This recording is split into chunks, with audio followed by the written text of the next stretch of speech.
Hello, everyone. The college football playoff is here.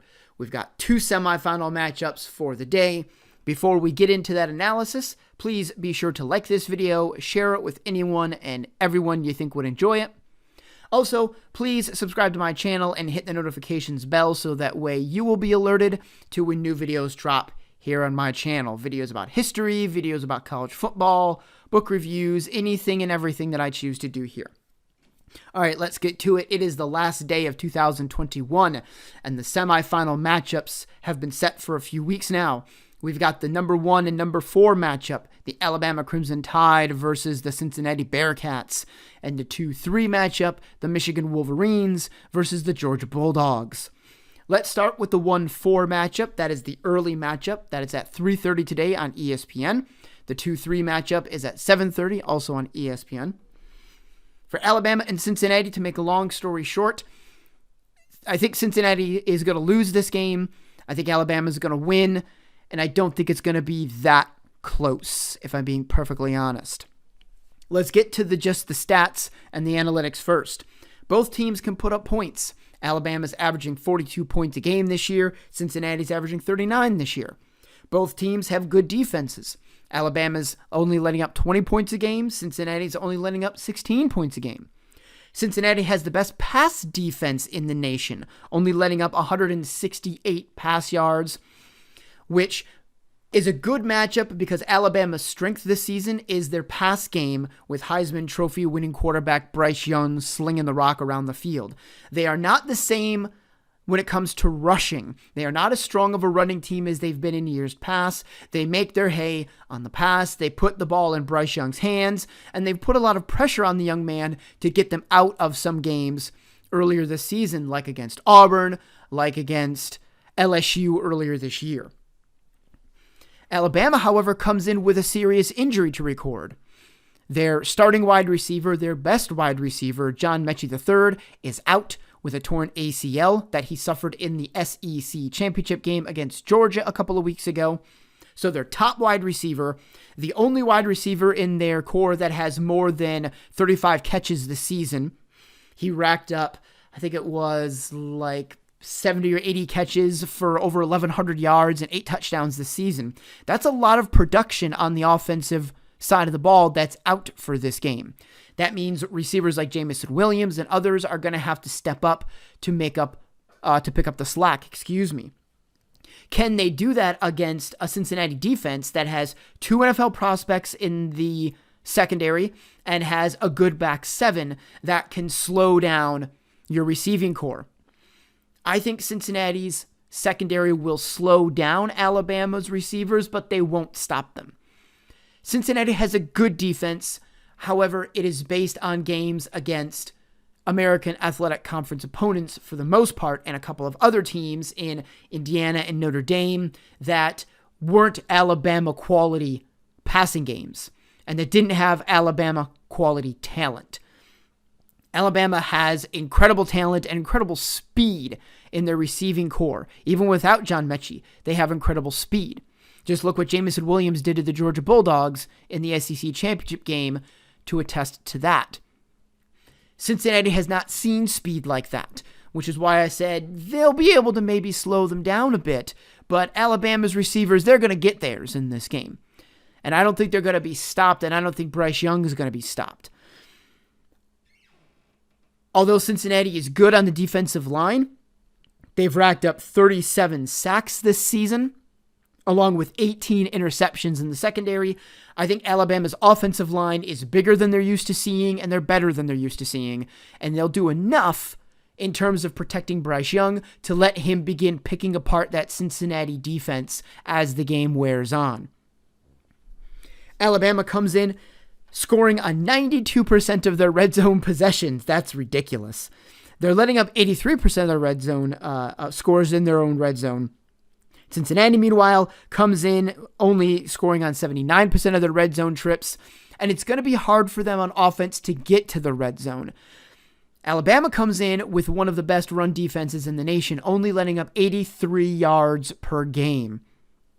Despite the fact that Cincinnati's starting running back is an Alabama transfer, so obviously he's very good, they're going to struggle against an Alabama run defense that is going to look to try to stop Ford, the running back, and also try to handle Desmond Ridder, who is Cincinnati's dual threat quarterback. He can throw the ball accurately, he can throw the ball down the field, and he is a running threat.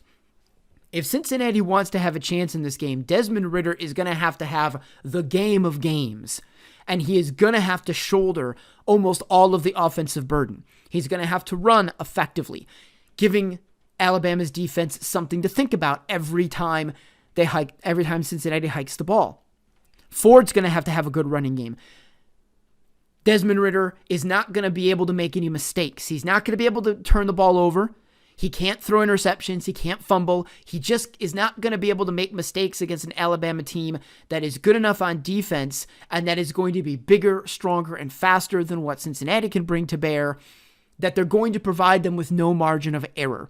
Cincinnati is going to hope that Alabama makes some mistakes of its own, which, seeing as how Alabama has only thrown 4 interceptions this season, they've let up 35 sacks this season, which is something that could give Cincinnati and their defensive line some hope that maybe they can get to Bryce Young. Maybe they can put some pressure on him. But it's not like Bryce Young's a statue back there either. Bryce Young is mobile, and he can move the pocket. He can run if he needs to. He just doesn't do it as much as Desmond Ridder for Cincinnati does. But Cincinnati's going to have to play a nearly perfect game in order to beat the Alabama Crimson Tide. I don't see them playing a perfect game. I see them playing a good game. I see them playing a competitive game, especially early. But I think Alabama, even without John Mechie on offense, is going to be just too much. I think Cincinnati is going to start trying to drop more men back to handle Alabama's wide receivers, and it's going to open up the running game, and you'll see in the second half them starting to run more effectively against Cincinnati. You'll see Cincinnati beginning to press, beginning to make mistakes that open up lanes for running backs and receivers. And I think Alabama pulls away in the second half of this game and wins securely.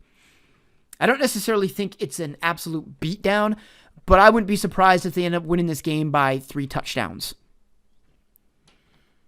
Luckily, for both teams, one of the big wild cards that's affected the entire bowl season is the continuing spread of the coronavirus, especially the new Omicron variant, which has led to a number of bowl games being canceled. It's led to some teams dropping out of bowl games and other teams having to be slotted in so that the game can still be played. It is, I don't want to say wreaking havoc, but it is disrupting bowl season.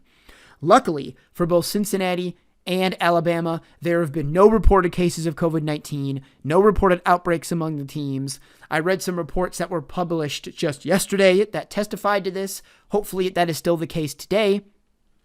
There's also, other than the John Mechie for Alabama injury, there aren't any other major injuries. Bama's got a couple of guys that are banged up, but one of their starting defensive backs, I think, is banged up a bit and is questionable for this game. No other major injuries to report, though. A few guys who are out, but I think they're backups. The only injury for Cincinnati is their kicker, which, speaking of, Cincinnati, despite the fact that they've won 23 of their last 24 games, their only loss being a last-second field goal loss to the Georgia Bulldogs in a New Year's Day game last season, they are only 7 for 17 when it comes to kicking field goals this year. They've gone through 3 different field goal kickers, and they've missed their last 4 field goal attempts. That's not going to bode well for Cincinnati because they're going to have to try to score every point that they can possibly get. So one of the analysts that I read argued that you're probably going to see Cincinnati going for it on 4th down if they're in that weird range where it would be a long field goal and they're not super confident, but it's too short for them to risk punting. So maybe they'll take some chances and try to go for it on 4th down to try to keep drives alive because they don't trust their field goal kickers. Watch that potentiality in this game. So look for Alabama to win this and to advance to yet another college football championship game, which is played on January 10th. Let's get to the other game, the game that is a little bit more difficult to call, the 2-3 matchup, the Michigan Wolverines, coming off their first win against Ohio State in the Jim Harbaugh era and their first Big Ten championship in the Jim Harbaugh era, going against the Georgia Bulldogs, who lost in the SEC championship game 41-24 to the aforementioned Alabama Crimson Tide, and are therefore coming in at number 3. If we look at the stats on this, we see in terms of points per game, Georgia scoring 39, Michigan scoring 38. In terms of rush yards, Georgia's at 195 a game, Michigan's at 224. In terms of pass yards, Georgia's at 248, Michigan's at 228. In terms of third down percentage, Georgia's at 44%, Michigan's at 45%. I mean, you can see the pattern that I'm developing here. When it comes to sacks allowed, Georgia's allowed 7 sacks, Michigan's allowed 10 sacks. When it comes to interceptions, Georgia's got 10 that they've thrown, Michigan's got 7 that they've thrown. When it comes to defense, Georgia's only letting up 10 points a game. My God. Michigan, no slouches in their own right, are only letting up 16 points a game.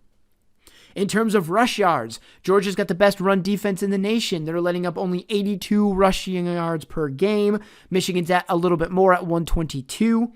In terms of pass yards, Georgia's letting up 254 to Michigan's 195, so Michigan's a little bit better in the pass defense. In terms of third down defense, both are allowing opponents to convert on 33% of their third downs. Michigan has 34 sacks on the season. Georgia has 41 sacks on the season. Michigan has 8 interceptions on the season. Georgia has 12 on the season. So this is a very balanced matchup, very even matchup between the two teams. Neither team really has a major advantage in any one of those statistical categories. Georgia's a little bit better when it comes to run defense. Michigan's a little bit better when it comes to pass defense. Georgia's thrown more interceptions this season, but they've also gotten more interceptions this season. Georgia has more sacks this season, although they've let up one more sack than Michigan has this season. It's very, very even when it comes to just the stats and the analytics. Also, in terms of injuries, luckily for both teams, no major injuries to report. There is an unusual situation with one of Michigan's defensive backs, Daxton Hill. There seems to be no reports of where he even is. No one knows if he traveled with the team. No one knows if he is in Miami for the game. No one knows what's going on, and those who know aren't saying. And it's kind of a weird situation that I was a bit surprised by. There seems to be no news about him. Other than that, though, their running back Blake Corum has been dealing with an ankle injury, but he's probable. They've had a number of weeks for him to rest, so he's almost certainly going to go in this particular game. Georgia has a few injuries that they've been dealing with. They're getting a couple of their starters back, one on offense, one on defense, that had missed a couple of games at the end of the season. One of them missed the SEC championship game, but now with the couple of week break, the 3 or 4 week break, they're back in action and ready to go. They have a couple of guys that are banged out that are out for this game, but it's nothing major. Georgia is, from everything that I've read, they are as healthy as they've been all season going into this game, and neither team has had any problems with COVID. For Georgia, starting wide receiver George Pickens and backup quarterback JT Daniels had both tested positive for COVID last week, but had cleared COVID protocols this week and have been able to travel with the team down to Miami. So that's good for both of those teams. So how are we going to decide who's going to win this game? Well, it's going to come down to the intangibles. When you have a set of statistical categories like I've just gone through, where it's so even and the teams look like they're both very good teams, they both play very well, they're both very evenly matched, it's going to come down to the intangibles here. One of the intangibles that I put a lot of stock in, as I've said many times previously in these videos, is revenge games. Even though my most recent call dealing with Oregon over Utah didn't pan out because Oregon got their butts whooped by Utah twice in 3 weeks. I'm still a bit angry about that. I think the Georgia Bulldogs come into this game not only mad that they lost the SEC championship, not only mad that they lost the number 1 ranking and therefore the ability to play Cincinnati, which would have been, no offense to the Bearcats, but Georgia would have had an easier time in the semifinals against Cincinnati than they're going to have against Michigan.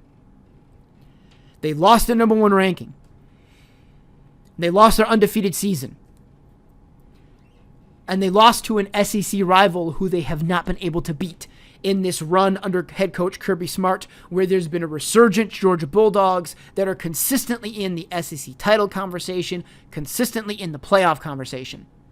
They lost to them again. I think Georgia is desperate to get back to the national championship, to play Alabama, and to finally beat them when all the marbles are on the table.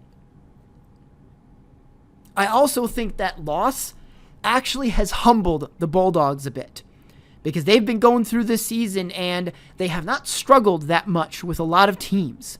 Their defense has played so phenomenally well and has been so devastating and so nasty that a lot of games Georgia has played have not been very close.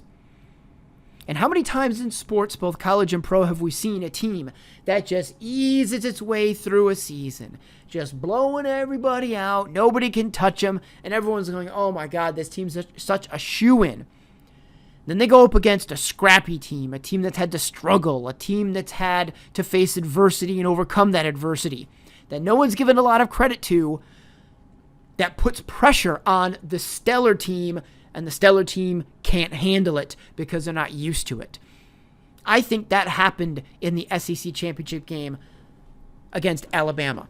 I think Alabama put a lot of pressure on Georgia, and they performed against the Bulldogs in a way that nobody else has performed against them this season. And they threw some things Georgia's way that Georgia was going, what? What is going on? I think with a number of weeks to prepare, with this humbled attitude, with this realization that they've got to retool a couple of things if they want to continue to have success, with the bubble on an undefeated season kind of bursting and bringing them down to earth a bit more, and with an anger and a determination to get a rematch against Alabama, I think those things are going to motivate the Georgia Bulldogs to play at their best in this game. They're going up against a team in Michigan, though, that can play defense. Michigan has Heisman Trophy runner-up Aiden Hutchinson on the defensive end, along with David Ojabo, both of whom have multiple sacks this season. Hutchinson, I think, has 14 sacks in 13 games this year. They are forces to be reckoned with. I don't think Georgia's offensive line will entirely stop them, but they'll slow them down enough. I think they'll get theirs. I think they'll get, maybe a couple of sacks between them in this game. They'll put pressure on Stetson Bennett, Georgia's quarterback. And that's the biggest question for me for the Georgia Bulldogs, is can Stetson Bennett perform when he absolutely has to? We saw in the SEC championship game that when Georgia's defense wasn't playing well, when they were getting torched by Alabama's speedy wide receivers, and Stetson Bennett and Georgia's offense needed to keep up, they just couldn't. Can Stetson Bennett perform under the pressure that he's going to face from Michigan's defensive line? Can he avoid making mistakes? Can he avoid turning the ball over against a Michigan secondary, which, as I said a moment ago, has recorded 8 interceptions this season? Can he avoid getting sacked by a Michigan defense that has recorded, as I said a moment ago, 34 sacks? Can he avoid Aiden Hutchinson? Can he avoid David Ojabo? Can he release the ball quickly, get it out of his hands quickly, to slow down that Michigan pass rush? Can Georgia do something in terms of their game plan to account for Michigan's pass rush? Can they throw a lot of screens? Can they do things to slow them down? Can they run the ball against the Michigan Wolverines to try to loosen their defense up a little bit and open the door for Stetson Bennett to throw the ball down the field a little bit? I don't know. We'll have to see later on this evening at 7:30 if that can happen. Also, Georgia is lucking out in this matchup because what Michigan does very well, and that's running the ball with their two-headed running back monster of Blake Corum and Hassan Haskins, Georgia defends very well. Georgia is the best running defense in the nation. They have a nasty defense. They have men up front. They are men playing against boys most of the time for Georgia. They are coached exceptionally well. They play exceptionally well. They play disciplined. They play passionately, and they do not let up. They have engines that will not quit. They don't get tired. Despite the fact that the running game for Michigan is stellar, is exceptional, they have had games where they haven't played all that well. The Michigan State defense, as bad as their secondary has been all season, their run defense locked up Haskins and Corum in that game earlier this season. I think Georgia's going to be watching that game in particular to find out what Michigan State did and what they can replicate to try to slow them down. I think Georgia will be looking at the Ohio State game where Michigan offensively and just physically dominated the Buckeyes. They'll look at that game and they'll go, what did Ohio State not do that allowed Michigan to just run over them? Because they did. They just ran over the Buckeyes. How did they do that? I think Georgia has been spending a lot of time this week looking and focusing on those two games specifically to figure out how to account for Michigan's run game. I think if you're Michigan, you're going to have to rely on Cade McNamara to throw the ball a little bit more. You're not going to be able to line up against the Georgia Bulldogs and just manhandle them like you did Ohio State and other teams earlier this season. You're just not going to be able to do that. It's going to be a slugfest, and it's going to be hard running for Haskins and Corum. The Georgia Bulldogs have only let up one run of 30 yards or more this entire season. You are not going to find creases if you're the Michigan running backs. You're just not. You're going to have to rely on Cade McNamara to have to throw the ball on third down, to have to throw the ball on first down.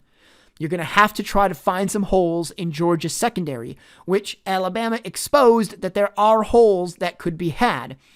But Michigan's wide receiver core is not Alabama's wide receiver core. At the end of the day, I think the fact that Michigan's offense and the strength of that offense plays right into the strength of that vicious Georgia defense. The fact that Michigan does not have the quarterback or the wide receivers that Alabama does to take advantage of potential weaknesses in Georgia's secondary the way that Alabama did. And the fact that Georgia's loss in the SEC championship game has created, I think, a sense of humility, yet determination and anger to get back to a championship game and have a rematch against the Crimson Tide. I think all of those factors are going to lead to a Georgia victory. Do not expect this game to be an offensive showcase. Expect this game to be an old-fashioned defensive slobber knocker.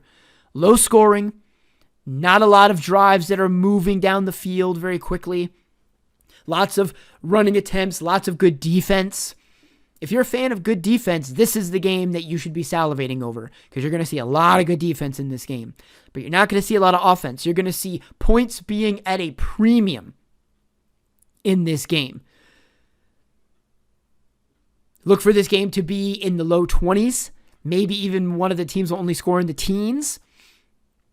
And look for the Georgia Bulldogs to win this game, setting up a rematch of the SEC championship game in the national championship game on January 10th between Alabama and Georgia, a game which I will do the analysis for probably on January 9th. So there you have it, my picks for the college football playoff semifinals. The Alabama Crimson Tide will win against the Cincinnati Bearcats, and it's not going to be that close. And the Georgia Bulldogs will beat the Michigan Wolverines, probably in a close game, and what's going to be a low-scoring defensive affair. Once again, thanks so much for tuning into my videos. Be sure to like this particular one, share it with anyone and everyone you know, subscribe to my channel, and hit that notifications bell so that way you will be alerted to new videos when they drop on my channel. Thanks so much for tuning in, everyone, and I'll see you all again next time.